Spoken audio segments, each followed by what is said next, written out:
అందరికీ నమస్కారం, శుభోదయం. Welcome to profit master. ఇవాళ 24th జూలై వెన్స్డే ఇంటర్నేషనల్ మార్కెట్స్లో పర్ఫార్మెన్స్, అలాగే మన మార్కెట్స్ మీద ఇంపాక్ట్ ఒకసారి చూద్దాం. ఇంటర్నేషనల్ మార్కెట్స్లో మేజర్గా ఏషియన్ మార్కెట్స్లో కాస్పీ, హాంకాంగ్ అండ్ షాంఘై కొద్దిగా ఫ్లాట్ టు నెగిటివ్ బయాస్తో ట్రేడ్ అవుతున్నాయి.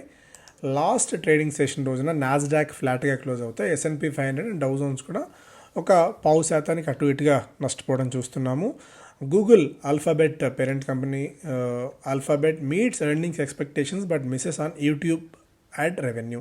సో యూట్యూబ్ యాడ్ రెవెన్యూ అనుకున్న స్థాయిలో రాకపోయినప్పటికీ కూడా Alphabet most of the industry ఎక్స్పెక్టేషన్స్ని మీట్ అయింది అన్నట్టుగా కూడా ఒక update. Alphabet invest $5 billion in self driving car unit Waymo. So ఈ సెల్ఫ్ డ్రైవింగ్ కార్స్ అనేది నెక్స్ట్ ఆర్డర్ ఆఫ్ ది డేగా రాబోతోంది. మేబీ రాబోయే 5-10 ఏళ్ల కాలంలోనే ఈ కళ సాకారం అయ్యే అవకాశాలు చాలా పటిష్టంగా కనిపిస్తున్నాయి. ఇప్పటికే వివిధ దేశాల్లో పైలట్ ప్రాజెక్టులు సక్సెస్ఫుల్గా రన్ కూడా అవుతున్నాయి. Tesla's profit margin is getting hammered by EV discounts and hefty AI spending. అదొక update. Harris neck and neck with Trump in polls as Wisconsin rally draws 3,000 supporters. So ఇది ఇంటర్నేషనల్ మార్కెట్స్ నుంచి ఉన్న updates. Oil Brent crude $81 దగ్గర trade అవుతుంది. Gold $2,407 దగ్గర ఉంది. Crypto కరెన్సీలో కొద్దిగా ప్రాఫిట్ బుకింగ్ రావడం చూసాం. సో ఇది ఇంటర్నేషనల్ మార్కెట్స్ నుంచి ఉన్న అప్డేట్స్. ఇంకా స్పెసిఫిక్గా స్టాక్స్ పరంగా కూడా ఒకసారి మనం చూస్తే L&T, axis bank, federal bank to post Q1 results today. So ఇవాళ ఈ 3 ప్రధానమైన companies రిజల్ట్స్ని announce చేయబోతున్నాయి.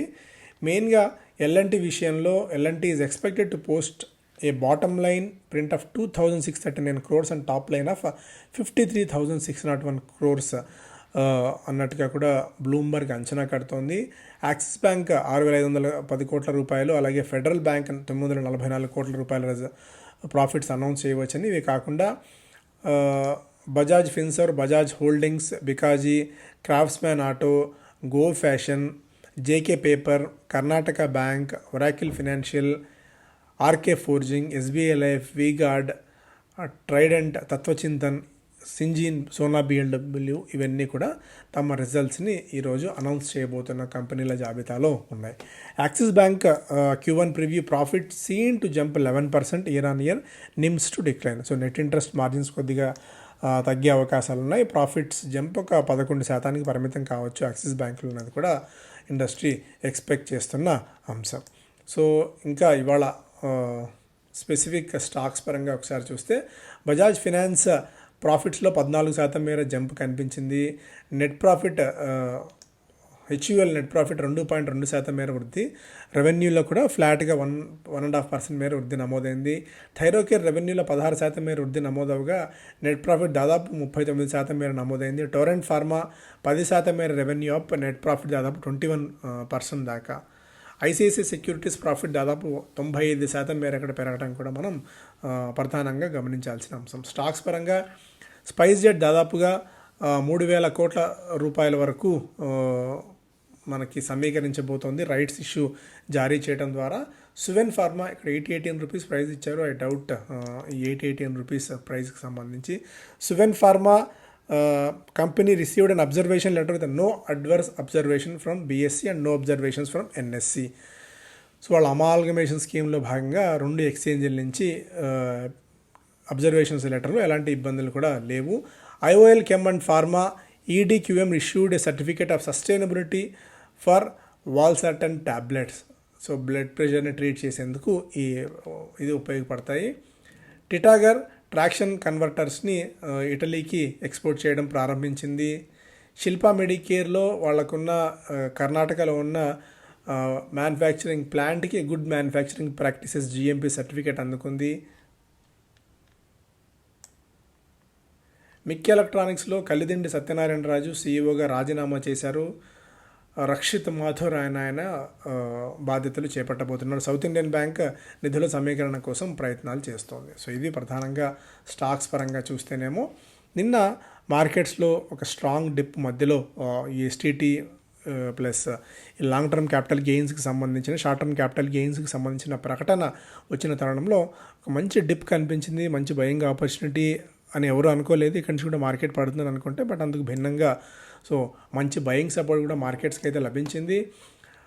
ఆస్ట్రాజెనకా, Asahi, Borosil, Titan, NCC, ITC లాంటి స్టాక్స్లో మంచి జంప్ మనకు కనిపించగా, నష్టపోయిన వాటిలో రైల్వే రిలేటెడ్ స్టాక్స్లో కొద్దిగా ప్రాఫిట్ బుకింగ్ వచ్చింది. ప్రభుత్వ కంపెనీ రిలేటెడ్ స్టాక్స్లో కూడా కొద్దిగా ప్రాఫిట్ బుకింగ్ రావడం చూసాం. Ircon 8%, RCF 8%, RailTel, FACT, New India Assurance, RVNL, IRFC, Garden Reach ship builders, MRPL, హడ్కో లాంటి స్టాక్స్లో కనీసం 5% నుంచి గరిష్టంగా మనకు 8% మీద నష్టపోవడం చూసాం. ముతూట్ కానీ, REC, Vodafone idea, Dixon technologies, NBCC ఇలాంటి స్టాక్స్ అన్నిట్లో కూడా మనకు మంచి నష్టాలే కనిపించాయి. సో మరిన్ని స్టాక్స్ పరంగా యునైటెడ్ స్పిరిట్స్ ప్రాఫిట్ 485 కోట్ల రూపాయలుగా నమోదైంది.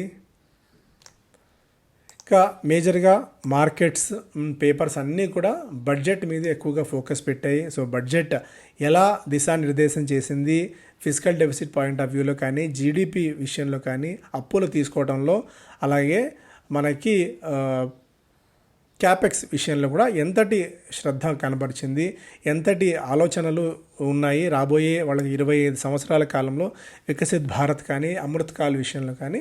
సో అవన్నీ కూడా వాటికి అనుగుణంగానే అయ్యాయా లేదా అన్న దాని మీద మొత్తం పేపర్లన్నీ కూడా దాని మీద ఉంది. అండ్ ట్యాక్స్ పేయర్స్కి ఎలాంటి బెనిఫిట్స్ ఉన్నాయి, ఏ సెక్టార్కి ఏమేమి ఉన్నాయి అన్న అంశాలు ఎక్కువగా ఇక్కడ రాసుకుంటూ వచ్చారు. కన్జ్యూమర్స్ పరంగా చూస్తేనేమో గోల్డ్ 15% నుంచి గోల్డ్ మీద కస్టమ్స్ డ్యూటీ 6%కి తగ్గించడం వల్ల గోల్డ్లో మంచి డిప్ అయితే చూసాము. మొబైల్ ఫోన్స్ కొద్దిగా చీప్ కాబోతున్నాయి, కాకపోతే లగ్జరీ ఫోన్స్ విషయంలో కొద్దిగా టీసీఎస్ విధించడం వల్ల, అంటే ఎవరెవరు లగ్జరీ ఫోన్స్ కొంటున్నారు అన్నది కూడా ప్రభుత్వం నిఘాలోకి రాబోతోంది.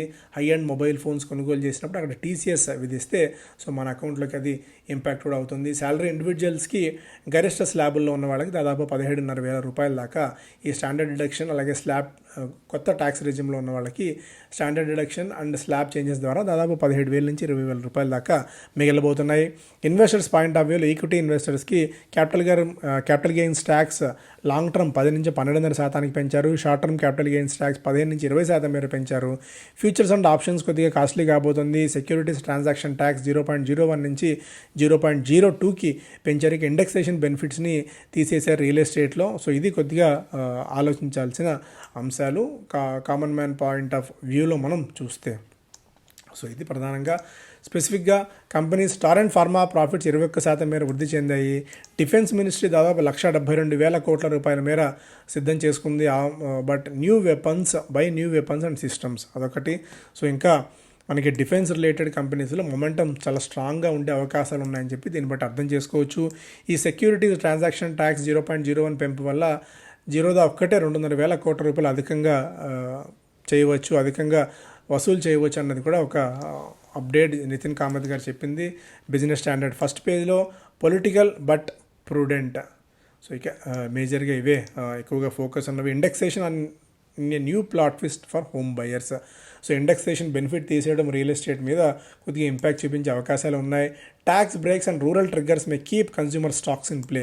సో నేను అందువల్ల టైటాన్లో కూడా ఒక స్ట్రాంగ్ జంప్ అయితే చూసాం. ఎందుకంటే దాదాపు 20,000 రూపాయల దాకా మిగలటం వల్ల అది కన్స్యూమర్ స్పెండింగ్లోకి రావచ్చేమో అన్న ఒక అంచనాల నేపథ్యంలో స్టాక్స్ నిన్న పెరిగాయి. అండ్ గోల్డ్ మీద ధరలు తగ్గించడం కూడా, డ్యూటీస్ తగ్గించడం వల్ల కూడా టైటాన్ మీద డైరెక్ట్ ఇంపాక్ట్ కనిపించింది. సో రాబోయే రోజుల్లో గోద్రేజ్ కానీ ఐటీసీ నిన్నే పెరిగింది. గోద్రేజ్ కన్స్యూమర్, డాబర్, టాటా కన్స్యూమర్ లాంటి స్టాక్స్లో కూడా కొద్దిగా అప్సైడ్ పొటెన్షియల్ ఉండే అవకాశం ఉంది. ఎందుకంటే అగ్రికల్చర్ మీద థర్స్ట్ బాగా ప్రభుత్వం ఈసారి పెట్టింది కాబట్టి.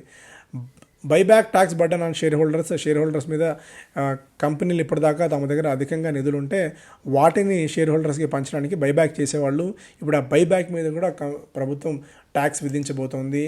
రైల్వే క్యాపెక్స్ 2,65,000 కోట్ల 2.65 లక్షల కోట్ల రూపాయల మేర క్యాపెక్స్ రైల్వేకి ఉంది. సో రైల్వే రిలేటెడ్ స్టాక్స్లో కూడా ఈ రోజు కాకపోయినా రాబోయే కాలంలో మంచి మొమెంటం ఉండవచ్చు. ఆల్రెడీ మనం మాట్లాడుకున్నాం. స్టాక్స్ పరంగా ఏ సెక్టార్స్లోని స్టాక్స్కి అప్సైడ్ పొటెన్షియల్ ఏముంది, డౌన్ సైడ్ పొటెన్షియల్ ఏముంది, ఎంత ప్రయోజనం చూపాయి, ఎంత ప్రభావం చూపాయి అన్న అంశాల మీద ఇక్కడ క్లియర్గా రాసుకొని వచ్చారు. సో ఇవంతా కూడా మీరు ఒక్కసారి పాస్ చేసుకొని చూసుకోవచ్చు. ఇంకా క్లియర్గా దేని ఇంపాక్ట్ ఎలా ఉంది, ఎలా ఉండే అవకాశం ఉంది అన్న అంశాల గురించి. సో ఇదంతా ఎందుకంటే దాదాపు 3 పేజీల పైగా ఉంది. సో ఇవన్నీ చదివి చెప్పడం అనేది ఇప్పుడు అయ్యే పని కాదు కాబట్టి సో మీకు ఆసక్తి ఉన్న వాళ్ళు ఒకసారి పాస్ చేసుకొని వీటి గురించి మీరు చూసుకునే ప్రయత్నం అయితే చేయండి. సో డిక్సన్ టెక్నాలజీస్కి నెగిటివ్ అవుతుంది, ఎందుకంటే కస్టమ్స్ డ్యూటీ పెంపు మొబైల్ లగ్జరీ గూడ్స్ మీద అని చెప్పి. బాలకృష్ణ ఇండస్ట్రీస్ ఒకటి, Godrej properties, Indus towers, L N T finance, Aurobindo pharma, L N T technology services, Mahindra and Mahindra financial, max financial services, GMR airports, Suzlon. అలాగే నిన్న ఏపీ రిలేటెడ్ స్టాక్స్లో కూడా కొద్దిగా మొమెంటం కనిపించింది. దాదాపు 15,000 కోట్ల రూపాయల వరకు ఆంధ్రప్రదేశ్కి లోన్స్ రూపంలో ఇవ్వబోతున్న తరుణంలో మేబీ కొద్దిగా కంపెనీస్ లైక్ ఎన్సీసీ కానీ, కేఎన్ఆర్ కన్స్ట్రక్షన్స్ కానీ లాంటి వాటికి కొద్దిగా మొమెంటం అయితే మనకు కనిపించింది. బట్ అవి ఏదన్నా ఒక షార్ట్ టర్మ్ బ్లిప్పే కానీ, బట్ అంటిల్ అన్లెస్ వాళ్ళకు కాంట్రాక్ట్స్ లభించినప్పుడు మాత్రమే వాటి మీద మనం ఆలోచించవచ్చు. గ్రావిటీ అందులో 20% దాకా పెరిగింది. అమర్రాజా బ్యాటరీస్లో వరుస నష్టాలకు బ్రేక్ పడి కొద్దిగా పొటెన్షియల్ అప్ సైడ్ వెళ్తున్నాయి. సో ఇవి major news. Thank you so much.